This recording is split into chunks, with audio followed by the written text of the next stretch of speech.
আসসালামু আলাইকুম। বৃষ্টি ভেজা সকালে বৃষ্টি মাথা নিয়ে চলে আসলাম ম্যানচেস্টার এয়ারপোর্টে। আমরা যাচ্ছি সুইজারল্যান্ড 8 দিনের সফরে।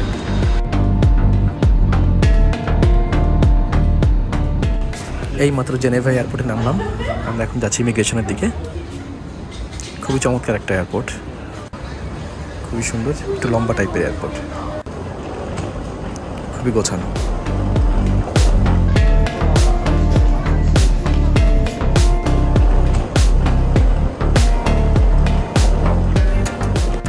আমাদের বাম সাইডে, লেফট সাইডে আপনারা দেখতে পাচ্ছেন জেনেভা লেক।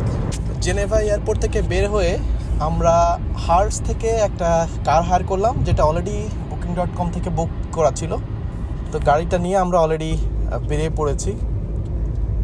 আমরা চলে যাব এখন সোজা ইন্টারলেকানে। তবে ইন্টারলেকানে যাওয়ার আগে আমরা ফ্রান্সের ভিতর থেকে যাওয়ার চেষ্টা করব, যাতে ফ্রান্সের ভিতর থেকে আমরা একটু ঘুরে যেতে পারি। বাট আমাদের ফ্রান্সে নেমে থাকার কোনো উদ্দেশ্য নাই, জাস্ট ফ্রান্সের ভিতর থেকে আমরা ড্রাইভ করে চলে যাব। এইমাত্র আমরা ফ্রান্সে ঢুকে পড়লাম। আনফর্চুনেটলি আমরা দাঁড়াতে পারলাম না, আপনাদেরকে ভিডিওর মাধ্যমে দেখাতে পারলাম না যে আসলে ফ্রান্সের বর্ডারটা কীরকম। আসলে এখানে কোনো বর্ডার নাই, স্ট্রেট রাস্তা, এবং যেটা হলো ডান সাইডে শুধু একটা সাইনবোর্ডে লেখা ছিল যে welcome to France, nothing else. আপনারা দেখতে পাচ্ছেন যে আশেপাশে যে ঘরবাড়িগুলো, এটা আসলে একটু অন্য ধরনের। ফ্রান্সের ঘরবাড়ি এবং সুইজারল্যান্ডের ঘরবাড়ির ভিতরে একটু পার্থক্য আছে। তো ফ্রান্সের ভিতরে আমরা থেকে চেষ্টা করব কিছু ছবি নেওয়ার জন্য, বাট আসলে এখানে থাকা হবে না।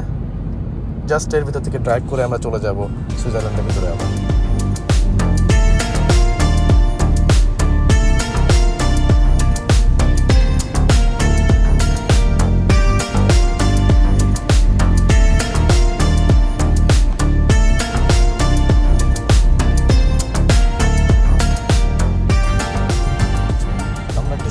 রেইনবো দেখতে পাচ্ছি, দেখে মনে হচ্ছে যে রেইনবোটা একদম পাহাড়ের থেকে উঠছে এবং লেকের ভিতরে যে মিশছে, খুবই চমৎকার।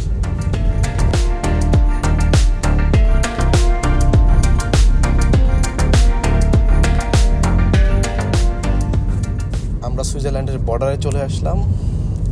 এখন এই বর্ডারটা ক্রস করব, হয়তো চেক করতে পারে। হ্যাঁ, আমাদেরকে থামতে বলে নাই, চেকও করে নাই। তো আমরা ঢুকে পড়লাম সুইজারল্যান্ডের ভিতরে। আবার ঢুকেই অত্যন্ত মনোরম একটা দৃশ্য আমরা দেখতে পাচ্ছি, সেই বরফে ঢাকা পাহাড়।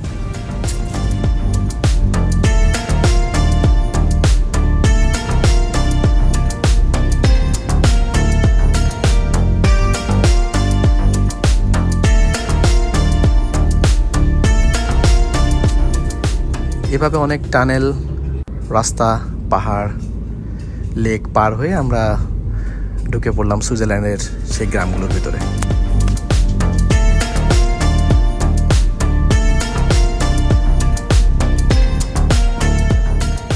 একসময় অনেক বলিউড মুভি দেখা হতো, বেশ ভালো ভালো মুভিগুলা। এখন আর খুব একটা দেখা হয় না। বাট এখানে আমরা যাচ্ছি সানেন হয়ে। তো সানেনে বেশ কিছু বলিউড মুভি শুটিং হয়েছিল, যার ভিতরে দিল ওয়ালে দুলহানিয়া লে যায়েঙ্গে একটা মুভি। তো দেখি ওই স্পটগুলো দেখে যাওয়া যায় কিনা।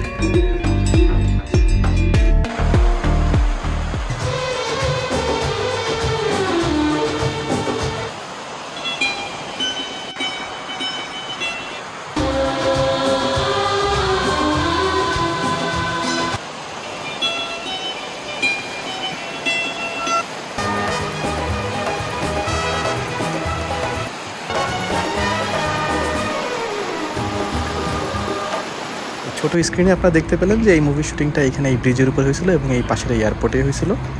তো শুধু শুটিংয়ের জন্য না, জায়গাটা অনেক সুন্দর, এই জন্যই আসলে দেখতে আসা। আর এই যে স্টেশনটা, এই স্টেশনেও শুটিং হয়েছিল। তো চলুন আমরা চলে যাই সামনের দিকে।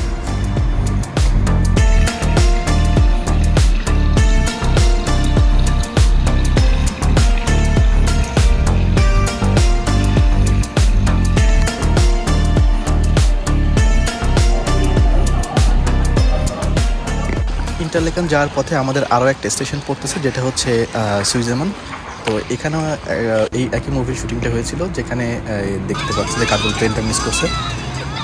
তো সেই জায়গাটা হচ্ছে এটা, এই স্টেশনটা।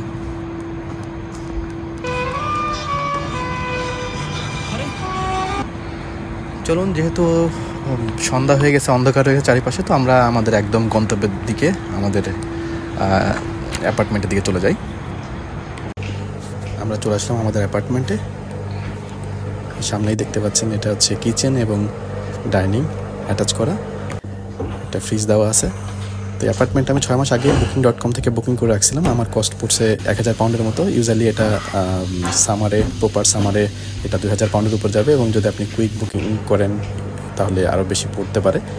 এটা দেখতে পাচ্ছেন মাস্টার বেডরুম, অনেক বড়, আমার এক্সপেকটেশন থেকেও আসলে বেশ বড়। সবই কাঠের, খুবই সুন্দর। তবে অ্যাপার্টমেন্ট নিলে যেটা সুবিধা সেটা হচ্ছে আপনার বাইরে হোটেলে থাকলে যে আপনি রান্না বান্না করতে পারতেছেন না, বাইরে যে খাবার যে কস্টটা ওটা অনেক সেভ হয়ে যাবে, কারণ এখানে অনেক এক্সপেন্সিভ বাইরের ফুডগুলো। তো চেষ্টা করবেন হয় 1 বেডরুম কিংবা 2 বেডরুম অ্যাপার্টমেন্ট নেওয়ার জন্য। আমরা যেহেতু 4 জন আমার ফ্যামিলিতে, আমি সহ, তো আমরা অ্যাপার্টমেন্টটা নিলাম। এটা হচ্ছে আমাদের 2nd বেডরুম, স্ট্যান্ডার্ড সাইজের। 2টা সিঙ্গেল বেডরুম এক করে দেওয়া হয়েছে।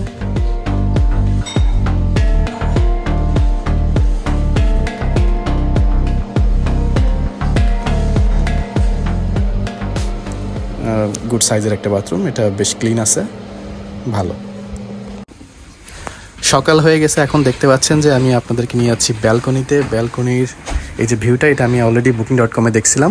খুবই চমৎকার একটা ভিউ, ইয়াংফু যে মাউন্টেন, এটার ভিউ। এখন অবশ্য মেঘে ঢাকা। এটা হচ্ছে আমাদের সেই ছোট্ট গ্রামটা যেখানে আমরা আছি, ইন্টারলেকেনের একদম কাছেই, 5 মিনিট। খুবই খুবই খুবই সুন্দর একটা দৃশ্য আমরা দেখতে পাচ্ছি। তো চেষ্টা করবেন আগে ভাগে বুকিং করতে। এটা হচ্ছে আমাদের মাস্টার বেডরুমের থেকে, উইন্ডো থেকে ভিউ। মেঘে এখনও ঢাকা, তো আমরা একটু পরেই বের হব।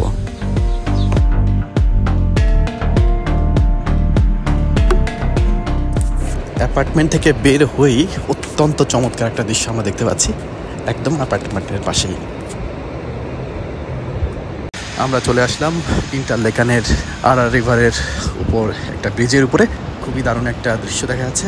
আরা বাদ, এটা আরা দাম বলা হয়। তো চলুন আজকে কিছু ইনফরমেশন জেনে নিই সুইজারল্যান্ড সম্পর্কে। এটা কিন্তু খুব বেশি বড় কান্ট্রি না, এটা প্রায় 41,300 বর্গ কিলোমিটারের মতো আয়তনটা। আর সুইজারল্যান্ড কিন্তু আসলে লেক, পাহাড় এগুলোর জন্য বিখ্যাত। এটা হচ্ছে সেন্ট্রাল ইউরোপের একটা দেশ, এবং সুইজারল্যান্ড সম্পর্কে আসলে নতুন করে সবার কাছে কিছু বলার নাই, কারণ আপনারা ইউটিউবে অনেক বেশি ভিডিও দেখেছেন অলরেডি সুইজারল্যান্ড সম্পর্কে। সুইজারল্যান্ডের বর্ডার কিন্তু এখানে 4টা, জার্মানি, ইটালি, অস্ট্রিয়া এবং ফ্রান্সের সঙ্গে। আর সুইজারল্যান্ডের রাজধানী হলো বের্ন, আর এখানকার সবচেয়ে বড় শহর বলতে জুরিক।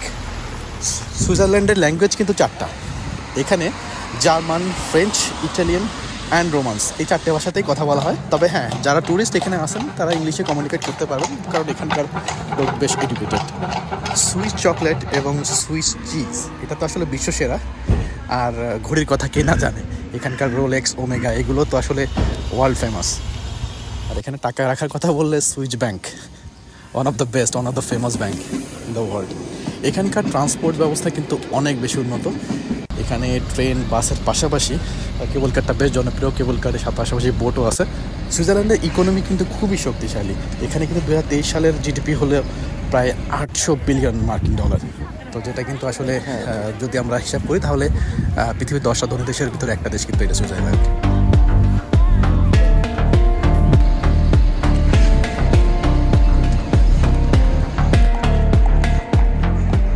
আর পাশে যে বিল্ডিংটি দেখলেন, এটা কিন্তু Victoria hotel, one of the famous hotel.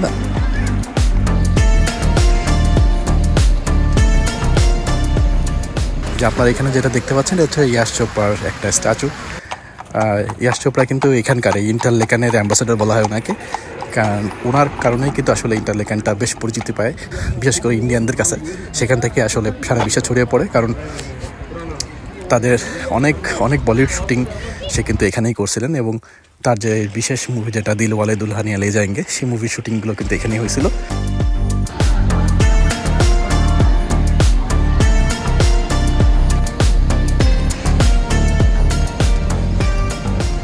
তো আজকে এই পর্যন্তই, ফিরে যাচ্ছি আমাদের অ্যাপার্টমেন্টে। পরবর্তী পর্বে আসবো যখন, আপনাদেরকে দেখাবো কোথায় কোথায় আমরা ঘুরতেছি, কিংবা টিকিট কীভাবে কাটতে হয়, কিংবা কোথা থেকে মানে কীভাবে আপনার কম খরচে আসলে এই ট্রাভেলগুলো করতে পারবেন, সবগুলো আমরা আপনাদের সাথে বিস্তারিত তুলে ধরার চেষ্টা করব। তো ধন্যবাদ সবাইকে আজকের পর্ব দেখার জন্য। আগামী পর্ব দেখার আমন্ত্রণ রইল। আসসালামু আলাইকুম।